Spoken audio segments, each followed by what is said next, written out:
அனைவருக்கும் மைந்தனின் வணக்கங்கள். எப்படி இருக்கீங்க? நல்லா இருக்கீங்களா? நான் நல்லா இருக்கேன். ஆக்சுவலா இன்னைக்கு நாங்கள் விவசாயிட்ட போயிருந்தோம். ஒரு விவசாயி நம்ம ஆக்சுவலா நிறைய விவசாயிகிட்ட வேலை செஞ்சுட்டு இருக்கோம்.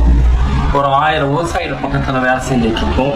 இப்போ ஒரு விவசாயிகிட்ட போய் பார்க்கும் பொழுது அவர் உளுந்த பருப்பு உளுந்து போட்டிருந்தாரு. அந்த உளுந்து 15-16 வருஷமா அவர் என்ன பண்றாரு அப்படின்னா இயற்கை விவசாயம் தான் பண்றாரு. ஒரு 15 ஏக்கர்ல பண்றாரு. உளுந்துல இருந்து மஞ்சள்ல இருந்து அது மட்டும் இல்லாம உங்களுக்கு நெல் வகைகள்ல நிறைய பாரம்பரிய நெல் வகைகள்ல இருந்து தோட்ட பயிர்கள்ல இருந்து பழப்பயிர்கள் நிறைய பண்றாரு. ஆக்சுவலா நான் இன்னைக்கு பாத்தீங்கன்னா அவற்றிலிருந்து எனக்கு சொந்தமா ஒரு 25 கிலோ, எனக்கு என்னோட நண்பர்களுக்கு ஒரு 25 கிலோ உளுந்த பருப்பு வாங்கியிருந்தோம். உங்களுக்கு ஏதாவது தேவைப்பட்டுச்சுன்னா அவர் நம்பர் நான் உங்களுக்கு வீடியோலயே நான் போட்டுருவோம், டிஸ்கிரிப்ஷன்லயும் போட்டுருவோம்.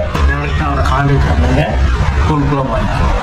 இந்த வீடியோ உங்களுக்கு பிடிச்சிருந்தா லைக் பண்ணுங்க, ஷேர் பண்ணுங்க, சப்ஸ்கிரைப் பண்ணுங்க. 100% இயற்கையாக அவர் பண்ணியிருக்காங்க. நன்றி.